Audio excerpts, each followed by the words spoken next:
క్రీస్తునాథుని యందు ప్రియ సహోదరి సహోదరులారా, సామాన్య కాలములోని 5వ ఆదివార ధ్యానాంశానికి మీకు స్వాగతం. ఈరోజు మనము ధ్యానించటానికి ప్రభు మన ముందుంచుతున్న మొదటి పట్టణము యెషయా గ్రంథము 58వ అధ్యాయము 7వ వచనం నుండి 10వ వచనం వరకు తీసుకోబడింది. సువార్త పట్టణము మత్తయి సువార్త 5వ అధ్యాయము 13 నుండి 16 వరకు ఉన్న వచనాల నుండి తీసుకోబడింది. ఈ పఠనాలను ఆధారంగా చేసుకొని దేవుని యొక్క వాక్యాన్ని మనము కొంతసేపు ధ్యానించుకుంటూ ప్రభు సందేశాలను మనము స్వీకరించడానికి ప్రయత్నం చేద్దాం. ఒకసారి ఒక గుడ్డివాడు చీకటిలో ఎక్కడికో ప్రయాణమవుతూ తన చేతిలో వెలిగించుకున్నటువంటి కాగడాను పట్టుకొని వెళ్తూ ఉన్నాడు. మరి కాగడాను ఎందుకు తన చేతిలో పెట్టుకొని వెళ్తూ ఉన్నాడు అంటే, అతడు గుడ్డివాడు, అతడికి వెలుగుతో సంబంధం లేదు, పగలైనా రాత్రైనా ఒకటే. కానీ అతడు తన చేతిలో కాగడాను పట్టుకొని ఎందుకు వెళ్తూ ఉన్నాడంటే, చీకటిలో తాను నడుస్తూ ఉండగా ఎవరూ వచ్చి తనను గుర్దుకోకుండా ఉంటారు అనే ఉద్దేశంతో తన చేతిలో ఆ కాగడాను పెట్టుకొని నడుస్తూ ఉంటాడు. కొంత దూరం వరకు బాగానే నడుస్తాడు. అయితే ఒక ప్రాంతానికి చేరుకునేసరికి ఒక వ్యక్తి వచ్చి అతడిని గుద్దుకోవడంతో ఇద్దరూ క్రింద పడిపోతారు. అప్పుడు ఈ గ్రుడ్డివాడు తనను క్రింద పడగొట్టినటువంటి ఆ వ్యక్తితో, నా చేతిలో ఉన్నటువంటి ఈ కాగడాన్ని కనిపించలేదా, ఎందుకు నన్ను గుద్దుకొని నన్ను క్రింద పడేశావు అని ఆ వ్యక్తిని అడిగితే, అతను, నీ చేతిలో కాగడా ఉండడం ఏమిటి, నీ చేతిలో ఏమీ లేదు, ఒకవేళ ఉన్నట్లయితే ఆ కాగడ ఎప్పుడో ఆరిపోయి ఉన్నట్లుంది అని చెప్పినప్పుడు ఆ గ్రుడ్డివాడు తన తప్పు అప్పుడు తెలుసుకుంటాడు. తాను చేతిలో పట్టుకున్నటువంటి ఆ కాగడ ఎప్పుడో ఆరిపోయింది అని.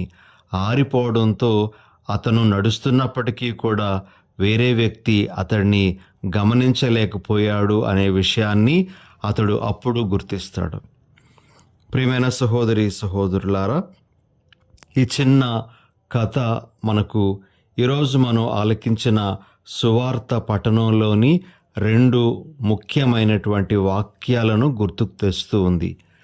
ప్రభు ఈ విధంగా అంటూ ఉన్నారు, ఉప్పు తన ఉప్పదనమును కోల్పోయిన ఎడల అది ఎందుకు పనికిరాదు అని, దాని వలన ప్రయోజనము ఉండదు అనే విషయం. మత్తయి సువార్త 5వ అధ్యాయము 13వ వచనంలో ఈ వాక్యాన్ని మనం వింటాం. అలాగే దీపమును వెలిగించి గంప క్రింద ఎవరు ఉంచరు కదా అని ప్రభు అంటారు. మత్తయి సువార్త 5వ అధ్యాయము 15వ వచనము. ఇప్పుడే మనము విన్నటువంటి కథలో ఆ గ్రుడ్డివాడు తన చేతిలో ఉన్నటువంటి కాగడ వెలుగుతుంది అని అనుకున్నాడు, కానీ అది ఎప్పుడో ఆరిపోయింది. ప్రియులకు సహోదరి సహోదరులారా, ఉప్పు తన ఉప్పదనమును కోల్పోవడము లేదా దీపమును గంప క్రింద ఉంచడము అనేటువంటిది దేనిని సూచిస్తూ ఉందో ఈరోజు మనము కొద్దిగా గ్రహించటానికి ప్రయత్నం చేద్దాం. ఉప్పు తన ఉప్పదనాన్ని కోల్పోవడం అనేటువంటి ఆ భావాన్ని మనము మన జీవితాలకు అన్వయించుకుందాం. ముఖ్యంగా మన క్రైస్తవ జీవితాలకు అన్వయించుకుందాం. ఉప్పు తన ఉప్పదనమును కోల్పోవుట అనేటువంటిది ఒక క్రైస్తవుడు తన క్రైస్తవ జీవిత పరమార్థాన్ని కోల్పోవడం గురించి మనకు తెలియజేస్తుంది. తన క్రైస్తవ జీవిత పరమార్థాన్ని కోల్పోవడం ఏమిటి అని మనం ప్రశ్నించుకుంటే మనకు ఎన్నెన్నో విషయాలు అక్కడ కనబడతాయి. ప్రియ సహోదరి సహోదరులారా, మొదటిది, క్రైస్తవ జీవిత పరమార్థాన్ని కోల్పోవడము అంటే మన జీవితము దేవునికి ప్రీతికరంగా లేకపోవడం, మనము మన ఇష్టానుసారంగా జీవించడం. ఇక రెండవది, మన క్రైస్తవ జీవిత పరమార్థాన్ని మనం కోల్పోవడము అంటే మనము పుణ్యములో అభివృద్ధి చెందకపోవడం. మనము పుణ్యం గురించి ఏమాత్రము కూడా ఆలోచించకుండా, అభివృద్ధిని సాధించకుండా మనము ఉండిపోవడం. ఇంకొక విషయము, మనము మన క్రైస్తవ జీవిత పరమార్థాన్ని కోల్పోవడము అంటే మనము మన జీవితాన్ని ఈ లోక ప్రమాణాల ప్రకారంగా నడిపించుకోవడానికి ప్రయత్నం చేయడం. వాక్యం ప్రకారంగా కానీ, దేవుని యొక్క ఆజ్ఞల ప్రకారంగా కానీ, దేవుడు మనలో పెడుతున్నటువంటి మంచి ప్రేరేపణలను బట్టి కానీ కాక, ఈ లోక ప్రమాణాల ప్రకారంగా మనము జీవించడానికి ప్రయత్నం చేస్తే, ప్రియ సహోదరి సహోదరులారా, మనము మన క్రైస్తవ జీవిత పరమార్థాన్ని కోల్పోయినట్లే. ఉప్పు తన ఉప్పదనాన్ని కోల్పోవడం అనేటువంటిది ఈ విధంగా మనము అన్వయించుకోవడానికి ప్రయత్నం చేయాలి. అయితే ప్రభువు చెప్పినట్లుగా ఉప్పు తన ఉప్పదనాన్ని కోల్పోతే అది మరెందుకు పనికిరాదు. మరి అది ఇతరుల చేత త్రొక్కబడుటకే గాని ఇక ఎందుకు కూడా పనికిరాదు. మనం కూడా క్రైస్తవ జీవిత పరమార్థాన్ని మర్చిపోతే, మనం నిజంగా దేవుని యొక్క బిడ్డలము అనే విషయాన్ని మరిచిపోతే, మన ఈ జీవితం అనేటువంటిది వ్యర్థము అని చాలా స్పష్టంగా ప్రభువు మనకు బోధిస్తూ ఉన్నారు. అయితే ప్రియ సహోదరి సహోదరులారా, రెండో విషయం, ఎవరు దీపమును వెలిగించి గంప క్రింద ఉంచరు కదా అని. గంప క్రింద దీపమును వెలిగించడం అనేటువంటిది దేనిని సూచిస్తూ ఉంది అంటే, మన క్రైస్తవ జీవిత ప్రభావాన్ని ప్రదర్శించకపోవటం. మనము పేరుకు మాత్రమే క్రైస్తవులము లేదా పేరుకు మాత్రమే రక్షణ పొందినటువంటి వారముగా ఉంటాము కానీ, మన జీవిత ప్రభావం అనేటువంటిది ఎవరి మీద కూడా ఉండదు. ఎవరి మీద కూడా ఆ యొక్క ప్రభావం అనేటువంటిది కనబడదు. మనము ఈ విషయమై మన దృష్టిని కేంద్రీకరించాలి అని ప్రభు తెలియజేస్తూ, మీరు గంప క్రింద ఉంచబడినటువంటి దీపములా కాకుండా దీపస్తంభముపై ఉంచబడినటువంటి దీపముల వెలుగొందాలి అని ప్రభు మనకు తెలియజేస్తూ ఉన్నారు. మన క్రైస్తవ జీవిత ప్రభావం అనేటువంటిది మన చుట్టూ ఉండే వ్యక్తుల మీద పడాలి. మనము ఏ పరిస్థితులలో ఉన్నామో ఆ పరిస్థితుల మీద ప్రభావాన్ని చూపించాలి. మనము ప్రభువును స్వీకరించినటువంటి వ్యక్తులమైనప్పటికీ కూడా మన జీవితాలు ఇతరుల మీద ఎటువంటి ప్రభావాన్ని చూపించకపోయినట్లయితే మన జీవితాలు కూడా వ్యర్థమే అని మనము ఈరోజు గ్రహించాలి. దీనికి ఒక చిన్న ఉదాహరణ కూడా మనము గ్రహించవచ్చు. ప్రియ సహోదరి సహోదరులారా, ఒక కాలేజీలో ఉండేటువంటి లెక్చరర్ గారు తన దగ్గరకు వచ్చేటువంటి స్టూడెంట్స్తో ఆప్యాయంగా మాట్లాడడం, ఉన్నటువంటి స్టూడెంట్స్లో ఎవరైనా సరే కొంచెం పేదరికంలో ఉన్న, లేకపోతే వారి యొక్క అవసరాలు ఏమైనా సరే ఉండేటప్పుడు వాటిని తెలుసుకుంటే వాటిని తీర్చడానికి ఆ వ్యక్తి ప్రయత్నం చేయడం, ఇలా స్టూడెంట్స్కి చాలా దగ్గరవడం అనేటువంటిది జరుగుతుంది. చాలామంది విద్యార్థులకి ఆ లెక్చరర్ గారంటే చాలా ఇష్టం ఏర్పడుతుంది. మరి ప్రిన్సిపల్ గారు అడుగుతారు ఒకసారి, మేమెవరము కూడా స్టూడెంట్స్కి అంత ఇష్టం ఉండదు, కానీ మీరంటే ఆ విద్యార్థులందరికీ ఎంతో ఇష్టం, ఇది ఎలా సాధ్యమైంది అని ఆయన అడిగినప్పుడు, మరి ఈ లెక్చరర్ గారు చెప్పినటువంటి ఒకే ఒక మాట ఏమిటి అంటే, నేను క్రైస్తవుడనండి, అందుకే నా ప్రభావం అనేటువంటిది వేరేగా ఉంటుంది అని. అవును ప్రియ సహోదరి సహోదరులారా, మనము యేసు ప్రభు యొక్క వెలుగును పొందుతూ ఉన్నాము. తదనుగుణంగానే మనము జీవించాలి. మనలో ఉండేటువంటి వెలుగు అనేటువంటిది అంధకారమైపోకూడదు అని మనము ఈరోజు గ్రహించాలి. ఇది మొదటి సందేశంగా ఈరోజు మన మనసులో పెట్టుకుందాం.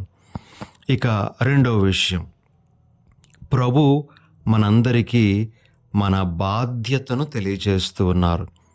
మీరు భూమికి ఉప్పు వలె ఉన్నారు, లోకానికి వెలుగై ఉన్నారు అని. ఈ రెండు వాక్యాలను మనం గతంలో చాలాసార్లు ఆలకించి ఉన్నాము. మరొక్కసారి ఈ వాక్యాల్లో ఉండేటువంటి పరమార్థాన్ని మన మనసుకు తెచ్చుకొని మనము దాని ప్రకారంగా మన జీవితాలను నడిపించుకోవడానికి ప్రయత్నం చేద్దాం. మొదటిగా ప్రియ సహోదరి సహోదరులారా, మీరు భూమికి ఉప్పు వలె ఉన్నారు అని ప్రభువు చెప్పేటప్పుడు ఉప్పు యొక్క ప్రయోజనాలు మనం ఎన్నింటినో గుర్తుకు తెచ్చుకొని ఆ ప్రయోజనాలను గురించి మాట్లాడుకోవచ్చు. అయితే ఒక ప్రయోజనం గురించి నేను ఈరోజు మీతో ప్రస్తావించాలి అని అనుకుంటూ ఉన్నాను. ఈ ఆలోచన బిషప్ బేరన్ గారు తాను ఈనాటి సువార్త పఠనం మీద చేసినటువంటి ప్రసంగంలో ప్రస్తావించడం జరిగింది. అదేమిటి అంటే, ఒక దేశానికి ఇంకొక దేశానికి యుద్ధం జరిగేటప్పుడు ఒక రాజు జయించినప్పుడు ఎవరైతే ఓడిపోయారో ఓడిపోయినటువంటి ఆ దేశంలో ఆ భూములలో విస్తారంగా ఉప్పును జల్లుతాడట.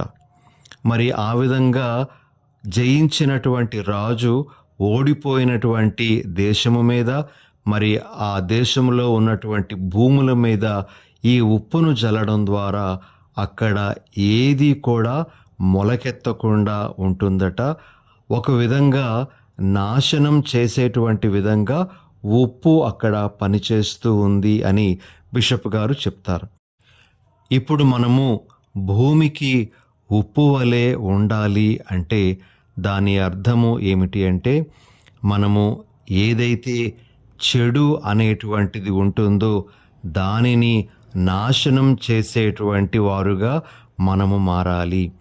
చెడుతో రాజీ పడిపోవడం కాదు, చెడుతో చేతులు కలపడం కాదు, కానీ మనము ఉప్పుగా పనిచేసి ఆ చెడు అక్కడ అంతమొందించేలా మనము పనిచేయాలి అనేది ఒక ముఖ్యమైనటువంటి సందేశము ప్రియ సహోదరి సహోదరులారా. మరి ఈ దినాలలో మనము గమనించేటువంటి ఒక విషయం ఏమిటి అంటే, క్రైస్తవులు అయినటువంటి వారు, దేవుని నమ్ముకున్నటువంటి వారు అవినీతి కార్యక్రమాలలో పాల్గొనడము, అసాంఘిక కార్యక్రమాలను చేపట్టడము, అదేవిధంగా దుష్ట శక్తులతో చేతులు కలపడం అనేటువంటిది చూస్తూ ఉన్నాం.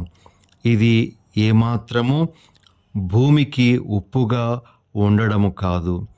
మనము క్రైస్తవులంగా చేయాల్సినటువంటిది ఏమిటి అంటే, ఇలాంటి వాటికి వ్యతిరేకంగా మనము పోరాటం చేయాలి, వాటిని నశింపజేయాలి అనేటువంటిది ప్రభు మనకిస్తున్నటువంటి ఒక సందేశంగా మనము గ్రహించాలి. ఇక రెండో విషయం ప్రియమైనటువంటి సహోదరి సహోదరులారా, మీరు లోకమునకు వెలుగై ఉన్నారు అని ప్రభు మనకు తెలియజేస్తూ ఉన్నారు. ఈ సందర్భంలో మనమందరము మనకు తెలిసినటువంటి ఒక విషయాన్ని జ్ఞాపకం చేసుకుందాం.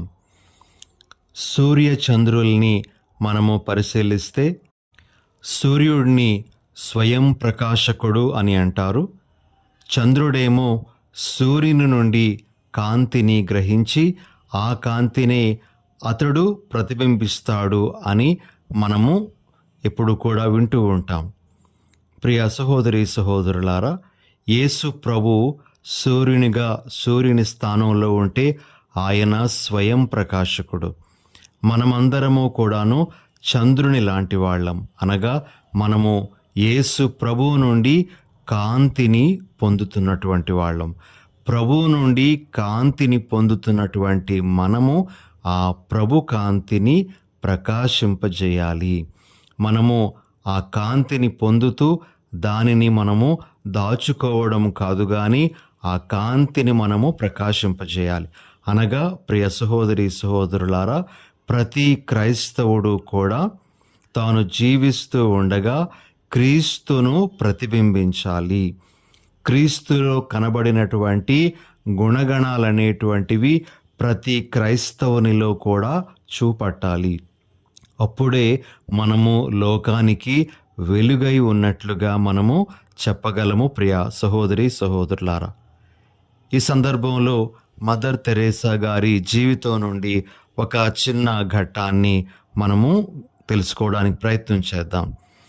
ఒకసారి మదర్ తెరేసా గారిని కలుసుకోవడానికి ప్రపంచవ్యాప్తంగా ఉన్నటువంటి మఠ సంస్థల అధినేతలు వెళ్ళారట. మరి వారితో మదర్ తెరేసా గారు మాట్లాడుతూ ఉండగా ఒక మఠ సంస్థకు అధినేతగా ఉండేటువంటి సిస్టర్ గారు ఈ విధంగా మదర్ తెరేసా గారిని అడగడం జరిగిందట.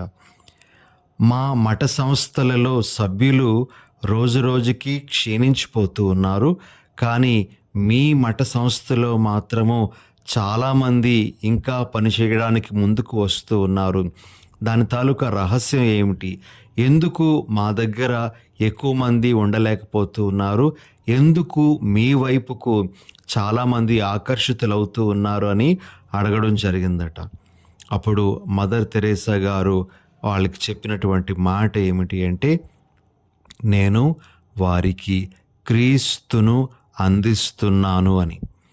మరి ఆ మఠ సంస్థల అధినేతలు ఎన్నెన్నో విషయాల గురించి చెప్తూ, ఇంకా ఏదైనా ఉంటే చెప్పండి, ఎలా వాళ్ళు మీ వైపుకు ఆకర్షితులవుతూ ఉన్నారని ఎన్ని విధాలుగా ప్రశ్నించిన ప్రతిసారి మదర్ తెరేసా గారు ఇచ్చినటువంటి సమాధానము, నేను వారికి క్రీస్తును అందిస్తున్నాను అని. ప్రియులగు సహోదరి సహోదరులారా, మీరు లోకానికి వెలుగై ఉన్నారు అని ప్రభువు చెప్పేటప్పుడు అనేకమైనటువంటి భావాలు మనకు స్ఫురిస్తున్నప్పటికీ కూడా ఒక ముఖ్యమైనటువంటి భావము మన మనసులో పెట్టుకోవాల్సింది ఏమిటి అంటే, మనము క్రీస్తును ప్రతిబింబించేటువంటి వాళ్ళంగా ఉండాలి. అనగా క్రీస్తు యొక్క గుణగణాలతో మనము ఇతరుల ముందు నిలబడాలి. ఇది మన కర్తవ్యము అని ప్రభు మనకు ఈ మాట ద్వారా గుర్తు చేస్తూ ఉన్నారు. కాబట్టి మీరు భూమికి ఉప్పు వలె ఉన్నారు అంటే మన కర్తవ్యం ఏమిటి అంటే చెడును నశింపజేసేటువంటి కర్తవ్యం. మీరు లోకానికి వెలుగై ఉన్నారు అంటే మనము క్రీస్తు యొక్క గుణగణాలతో ప్రకాశించడం, ఇవి మన యొక్క గురుతర బాధ్యతలుగా ప్రభు మనకు ఈరోజు తెలియజేస్తూ ఉన్నారు. ఇక ఆఖరుగా ఈరోజు మనం ఆలకించినటువంటి మొదటి పఠనం నుండి ఒక ముఖ్యమైనటువంటి సందేశాన్ని స్వీకరించడానికి ప్రయత్నం చేద్దాం. ప్రియ సహోదరి సహోదరులారా, మొదటి పఠనం యెషయా గ్రంథం నుండి తీసుకోబడింది.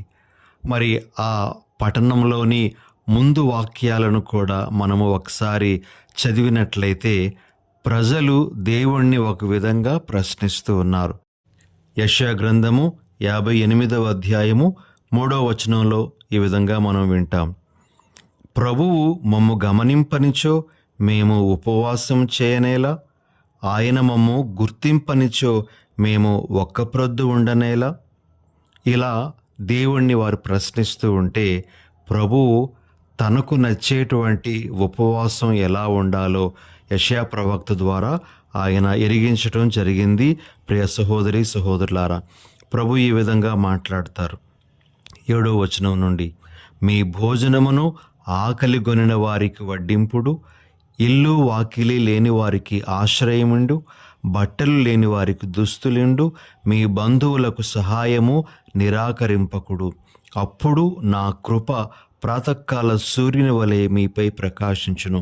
ఇలా ప్రభు తనకు నచ్చేటువంటి ఉపవాసం ఏమిటో మరి ఎరుకుపరచడం జరిగింది. ప్రియ సహోదరి సహోదరులారా, మనం ఈ వాక్యాలను, మరి ముఖ్యంగా ఈనాటి పట్టణంలోని వాక్యాలను ఆలకిస్తే ప్రభువు కొన్ని సత్కార్యాలను చేయమని ప్రజలను ఆహ్వానిస్తూ ఉన్నట్లుగా మనము చూడగలం. మరి సత్కార్యాలు చేసేటప్పుడు దాని తాలూకా ప్రభావము, దాని తాలూకా ప్రయోజనం కూడా ఎలా ఉంటుందో కూడా ప్రభువు ఈనాటి పఠనం ద్వారా మరి తన ప్రజలకు ఎరిగించడం జరిగింది.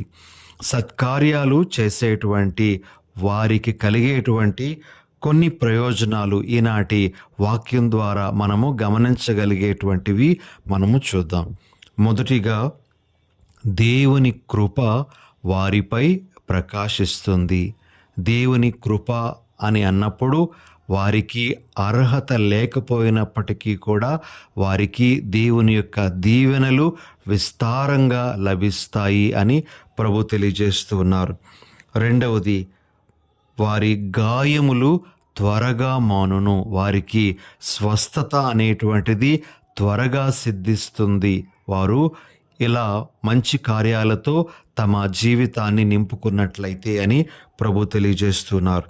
మూడవది, తన సన్నిధి వారికి ఎప్పుడూ తోడుగా ఉంటుంది అని ప్రభు అభయాన్ని ఇస్తూ ఉన్నారు. మీరు సత్క్రియలలో జీవిస్తే నా సన్నిధి అనేటువంటిది మీకు తోడుగా ఉంటుంది, నేను మీతో ఉంటాను అని ప్రభు వారికి తెలియజేస్తూ ఉన్నారు. నాలుగవది, సత్క్రియలు చేస్తూ ఉండేటప్పుడు దేవుడు వారి యొక్క మొరలు ఆలకిస్తారు. వారి యొక్క ప్రార్థనలకు సమాధానం ఇస్తానని కూడా ఆయన వాగ్దానం చేస్తూ ఉన్నారు. కాబట్టి ప్రార్థనలు ఆలకించబడతాయి అనేటువంటిది ఇంకొక ప్రయోజనంగా మనము గ్రహించగలము. ఆఖరుగా, చీకటిలో కూడా వారి మీద వెలుగు ప్రకాశిస్తూ ఉంటుంది అని ప్రభు తెలియజేస్తూ ఉన్నారు.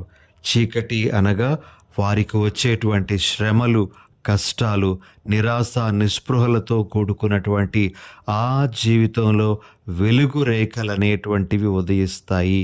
అవన్నీ కూడా తొలగించబడి మరలా వారు వెలుగులోనికి రాగలుగుతారు. నా వెలుగు వారి మీద ప్రకాశిస్తుంది అని ప్రభు వారికి వాగ్దానం చేస్తూ ఉన్నారు.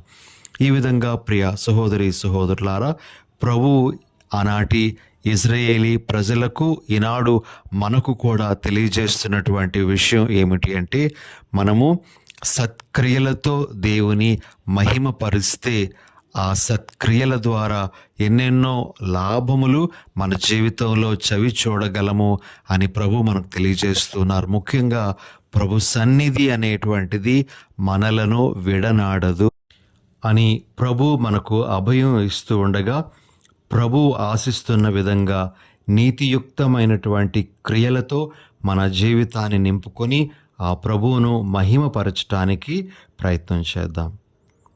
ప్రార్థన చేసుకుందాం. దయగల ప్రభువా, ప్రేమగల తండ్రి, మేము భూమికి ఉప్పులా, లోకానికి వెలుగుగా ఉండాలి అని, మా సత్క్రియల ద్వారా మిమ్ములను మహిమపరచాలని ఈరోజు మాకు గుర్తు చేస్తూ ఉండగా దేవా, మా బాధ్యతలను మేము గుర్తిరిగి మీరు మమ్ములను కోరుతున్న విధంగా నడుచుకునే వరాన్ని మా అందరికీ ప్రసాదించమని మా ప్రభువైన యేసు నామమున అడిగి వేడుచున్నాం తండ్రి. ఆమెన్.